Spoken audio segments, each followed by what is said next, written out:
имрӯз дар таҷлили рӯзи парчами давлатии ҷумҳурии тоҷикистон дар толори варзишии клуби ҳоҷи шариф мусобиқаи ҷумҳуриявӣ миёни наврасони соли таваллудашон 2014 баргузор гардида истодааст. бояд қайд намоем ки нерӯсанҷиҳо аз рӯи 9 вазн ҷараён дорад ва варзишгарон барои ба даст овардани ҷойҳои ифтихорӣ миёни ҳам мубориза бурда истодаанд. пайгири нерӯсанҷиҳо мешавем ва аз ҷараёни мусобиқа бохабар мегардем. чун медонем ҳамасола дар қаламрави тоҷикистон аз ҳама риштаҳои варзиш мусобиқаҳои сатҳи ҷумҳуриявӣ баргузор мешавад. аз он ҷумла санаи 24 ноябр бахшида ба рӯзи парчами давлатии ҷумҳурии тоҷикистон дар шаҳри душанбе мусобиқаи ҷумҳуриявӣ миёни наврасони соли таваллудашон 2014 аз риштаи ҷудо ба миён гузошта шуд, ки дар ин мусобиқа зиёда аз 350 варзишгари наврас аз гӯшаву канори тоҷикистон ҷамъ омада миёни ҳам сабқат намуданд.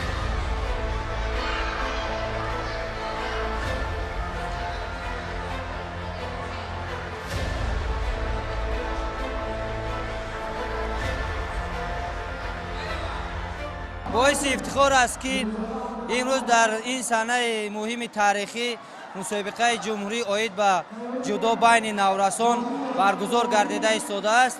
мақсад аз баргузорӣ кардани чунин мусобиқаҳо пайдо намудани чеҳраҳои нав барои сафарбар намудан ба мусобиқаҳои байналмилалӣ ба ҳисоб мераванд. мо мураббиён кӯшиш менамоем ки шогирдони худро дар ин пайраҳо омода созем то ки дар мусобиқаҳои берун аз тоҷикистон парчамбардорони миллат гарданд.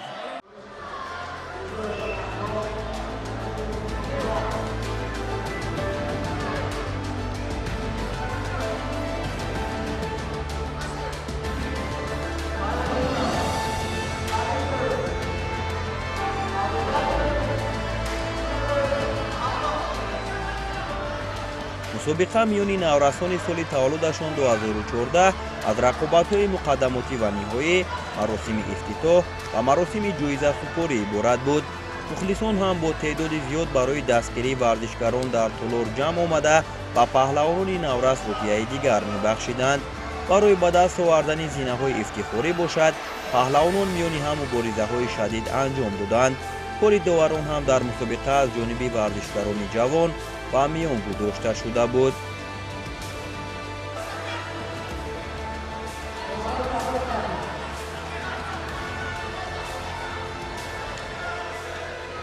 имрӯз ки дар шаҳри душанбе мусобиқаи ҷумҳуриявӣ оид ба гӯштани ҷудо байни наврасони симу соли таваллудашон 2014 бахшида ба рӯзи таҷлили парчами ҷумҳурии тоҷикистон ки баргузор мегардад, имрӯз мо аз тарафи дастандарткорон ҳамчун довари марказ эътироф кардем.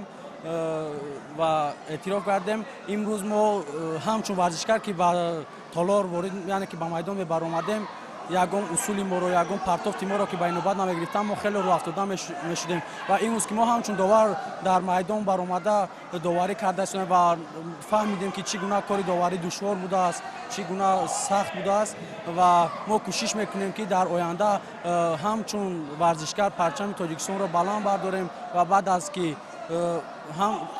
аз он ки корномаи худро дар варзиш ки ба итмом мерасонем, шояд ҳамчун мураббӣ, шояд ҳамчун довар мо дар арсаи ҷаҳонӣ боз Тоҷикистонро муаррифӣ кунем ва кӯшиш мекунем ки ҳамчун довари боинсоф, ҳамчун довари адолатпарвар бошем ва дар арсаи ҷаҳонӣ парчами Тоҷикистонро боз муаррифӣ гардонем.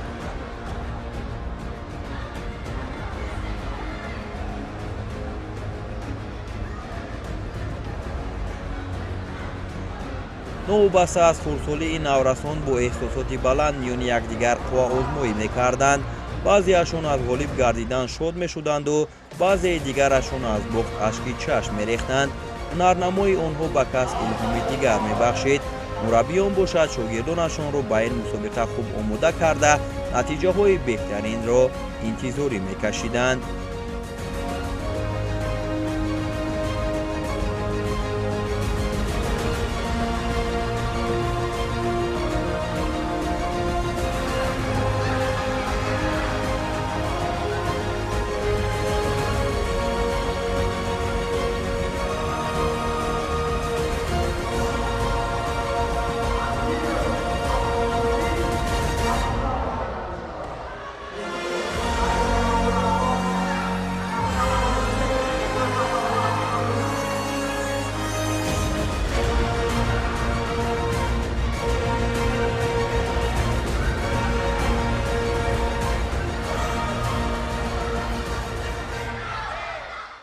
ҳамчун намоянда дар ин мусобиқа дар ин чорабинӣ бошукӯҳ аз дастаи хатмиёни як бо 42 варзишгар ба ин мусобиқаи ҷумҳуриявӣ оид ба ҷудо байни наврасони худ солҳои таваллуди 2014 ва 15 бахшида ба рӯзи парчами давлатии ҷумҳурии Тоҷикистон фаъолона иштирок доранд варзишгаро. хеле шоҳиди он ҳастед ки ҳозир дар ду вазне ки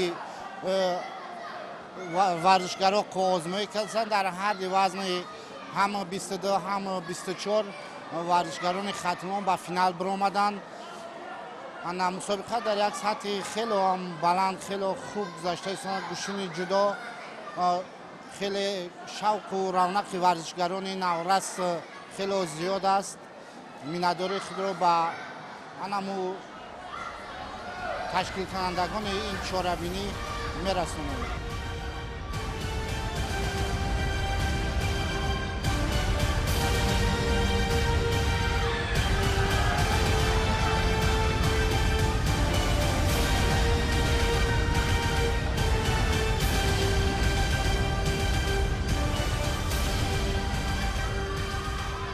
имрӯз мактаби шаши захираи олимпии шаҳри душанбе як мусобиқаи ҷумҳуриявӣ байни солҳои таваллуди 2014 баргузор кард ки дар ин мусобиқа аз тамоми гӯшаи канори Тоҷикистон иштирок дорад. дар ин мусобиқа ширкат кард. ҳамчунин шогирдои худам дар ин мусобиқа баромад карда истоданд ки ба натиҷаҳои хуб назаррас шомил шуданд. мо аз шогирдо он натиҷаро интизорем ки дар мусобиқа сазовори ҷои аввал шаванд ва парчами Тоҷикистонро дар сатҳи байналмилалӣ ва дар мусобиқаҳои байналмилалӣ баланд бардоранд. нақшаҳои мо ин аст ки наврасон ва ҷавонони гӯштини зудоро дар мусобиқаҳои сатҳи байналмилалӣ, чемпионати Осиё, чемпионати ҷаҳон тайёр намуда ва парчамбардори Тоҷикистони азиз шаванд. дар ин мусобиқаи имрӯза як шогирдам дар вазни 32 кило баромадҳои насб карда истодааст, Сафарзода Муҳаммад, ва умед дорем ки ба натиҷаҳои хуб шомил мешаванд. ҳайати комил дар ҳар як вазн, дунафарӣ, баъзе вазнҳо 4 нафар дар ин мусобиқаи ҷумҳуриявӣ аз дастаи Вилояти Суғд варзишгароро овардем. дар ин чорабинӣ иштирок доранд. ба ҳамагон маълумае ки Вилояти Суғд наврасош бисёр дар ин намуди олимпӣ, намуди гӯштини ҷудо пешрафи зиёд аст. мо ҳар сол 4-5 чемпиони мусобиқаи ҷумҳуриявӣ метем байни наврасон. хело аз Вилояти Суғд гӯштини намуди ҷудо бисёр пешравӣ карда истодааст. мо нақшаҳои зиёд дорем. ба мураббиёни вилоят чандин бор суҳбат гузарондем ки машқҳои дастаҷамъӣ мегузаронем. баъд аз ояндаҳо умед дорем ки дар мусобиқаҳои байналмилалии наврасон мо зиёд иштирок кунанд ки ҳамун таҷрибаҳошон зиёдтар шавад.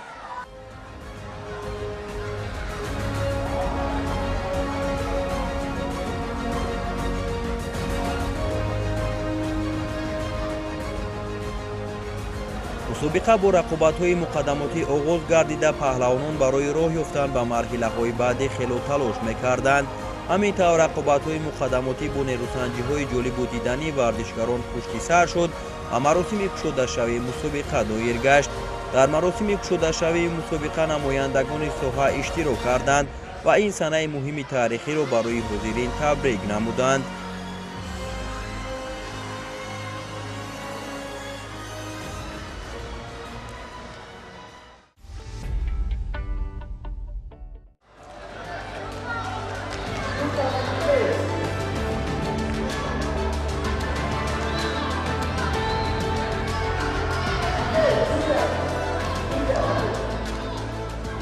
сипас рақобатҳои финалӣ оғоз гардид ва дар ҳар вазн довталабон барои ба даст овардани унвони қаҳрамонӣ муборизаро оғоз карданд.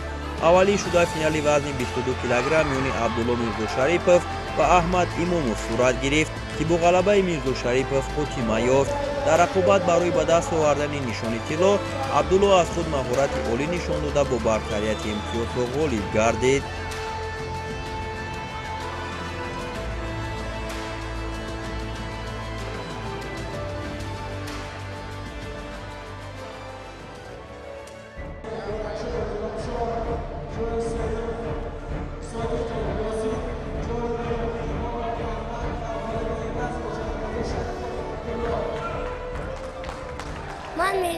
اشرف عبدالله کوشش میکنم که در مسابقه بین المللی جای اول رو گیرم.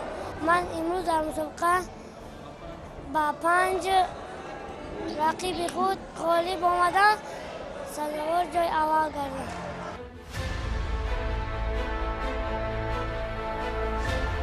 در فینال وزن 24 کیلوگرم احمد نرزوده با انصار شریپов اندر میدانی رقابت گردیدند.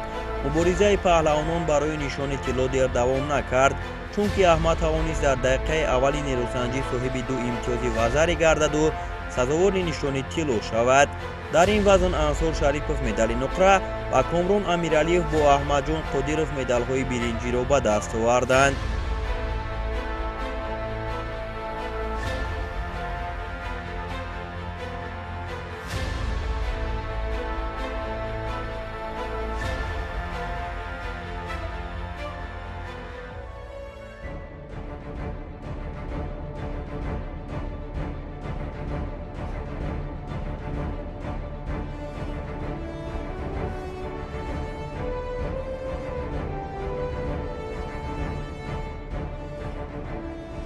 من ارزاده احمد غالب آمدم، 5 کس را غالب آمدم. میخواهم که در گشتگیری دیگر هم جای اول را اشغال نمایم.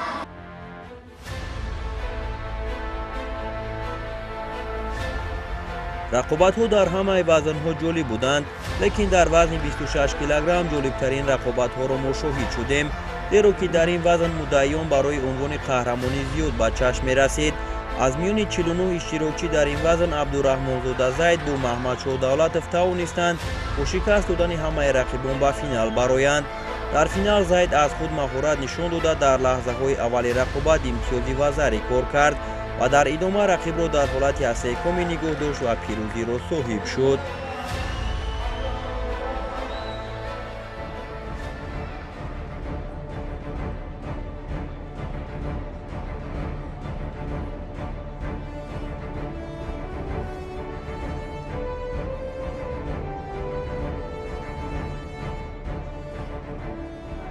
من خیلی کوشش میکنم که به دیگر دولت ها رفته جای اول را گرفته، بیرق تاجیکستان را بالا برداشته، نامبردار تاجیکستان گردم.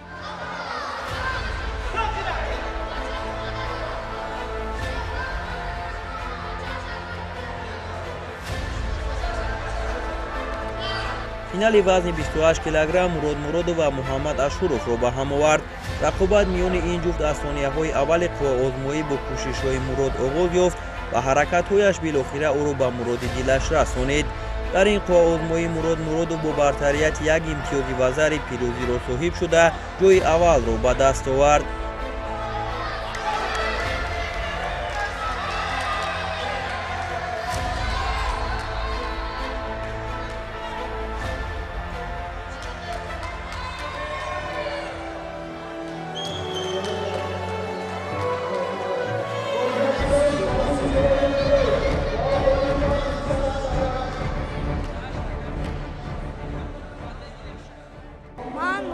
مراد برای اشغال نمودن جای اول در مسابقه اتحاد جمهوری اوید و گشتن جودو من 6 رقیب خود را در این مسابقه شکست دادم و سزاوار جای اول گشتم.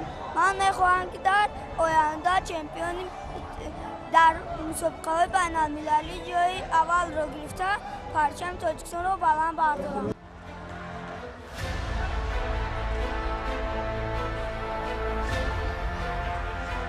در رقابت برای به دست آوردن مدال طلای وزن 32 کیلوگرم اسلام خلوف با عمر عبدالعلیمov به هم آمدند. از میان 64 اشتراکی در این وزن به هر دوی اینها میسر گردید که به مرحله نهایی راه یابند.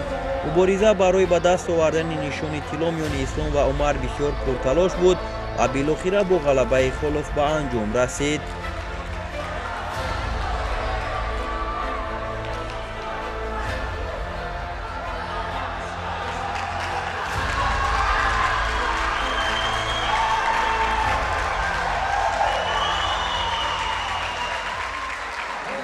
من خلاف اسلام در مسابقه جمهوری در وزن 32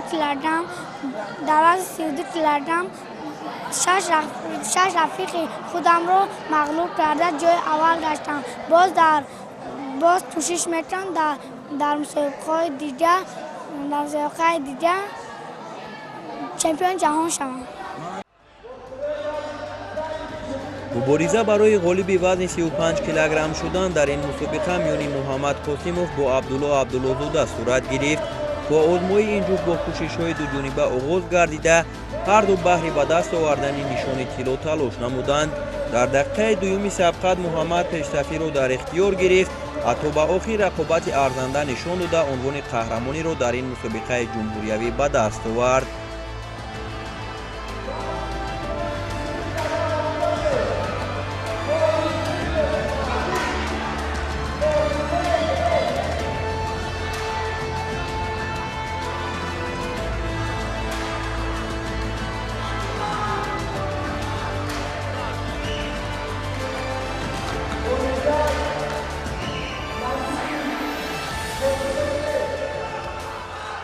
قاسموف محمد در وزن 35 کیلوگرم 6 نفر را زده سزاوار جای اول گشتم.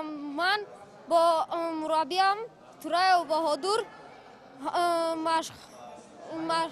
با این مسابقه آمادگی خوب دیده بودم و سزاوار جای اول گشتم. در آینده میخواهم که همین خیلی در دیگر جاها پرچم‌برداری دولت شوم. برای راه یافتن به مرحله نهایی وزن 38 کیلوگرم پهلوانان رقابت‌های بسیار مشکل را پشت سر کردند. در مرحله نیم نهایی محمد رحمانزاده توانست علی نور میرسخانوف را شکست دهد و بیلال گلوف باشد میکائیل خورکشف را. همینطور در رقابت نهایی این وزن محمد رحمانزاده با بیلال گلوف یک رقابت ارزنده را در برابر یکدیگر نشان دادند. بالاخره با تلاش‌های زیاد در این قوه آزمایی غالبیت نصیب محمد رحمانزاده گردید.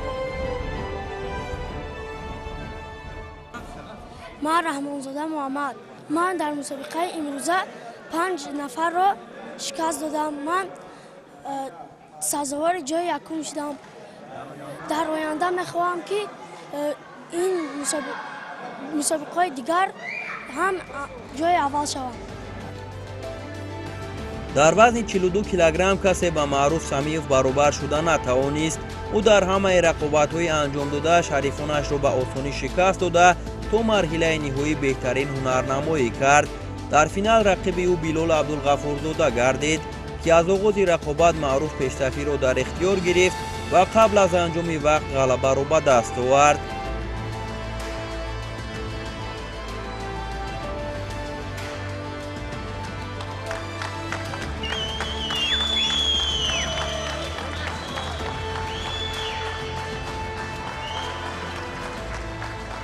من سمیف معروف، من در وزن 42 کیلو با 5 رقیب خودم دست بالا گشتم. مدال طلا را به گردن آویختم. من میخواهم که باز از این مدال ها با مدال های دیگرم سزاوار شوم و من این آرزوی من است که من در 16 سالگی هم قهرمانی بازی المپی شوم. و من روزه با استادم جمشید خلیلوف و روزه با استادم منوچهر صابیروف تمرین ها را زیاده میکنم و من اولین با استادای خودم رحمت میگویم که آنها مرا به اینجا آورده رساندند و به پدرم هم رحمت میگویم و من کوشش میکنم که از این مسابقه هم با در مسابقه بلندترین از این مسابقه اشتراک کرده پرچم تاجیکستان را بلند بردارم. من قبل از این مسابقه در قزاقستان شهر شیمکرد در وزن 42 کیلو برآمد کرده در آنجا هم 4 رقیب خودم غلبه به دست آوردم و توانستم سزاواری مدال طلا و یک کمربند شوم و من در اونجا با استادم جمشید خلیلوف خیلی تیاری جدی دیده بودیم. رقابت آخرین در مسابقه جمهوری بین نورسان سال تولدشان 2014 فینال وزن جمع 42 کیلوگرم به حساب می رفت که در رقابت نهایی سلیمان فیض‌الله‌زاده با محمد حکیم امیدزاده نیروسنجی کردند. در این رقابت سلیمان توانست رقیبش را شکست داده نشان طلا را به دست بیاورد.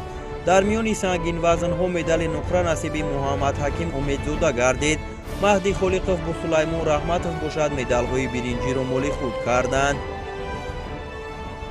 ман файзлода сулаймон дар вазни ҷамъи 42 килограмм баромад карда ҷои аввалро гирифтам ва мо ба ин мусобиқа бо тайёрӣ хеле ҷиддӣ омада будем ва ман тавонистам ки ба 4 ҳарифи худ ғолиб шуда сазори ҷои аввалро гирам ва дар оянда мехоҳам дар мусобиқаи соати байналмилалӣ иштирок намуда ҷои аввалро гирам ва парчами ҷумҳури Тоҷикистонро баланд бардорам. ба ин мусобиқа ҳамроҳи кадом мураббӣ омодагӣ дида будед? ман дар ин мусобиқа бо ҳамроҳи валилои хуршед ва диловар сабриддин омадагӣ дида будам ва хеле омодагии ҷиддӣ буд.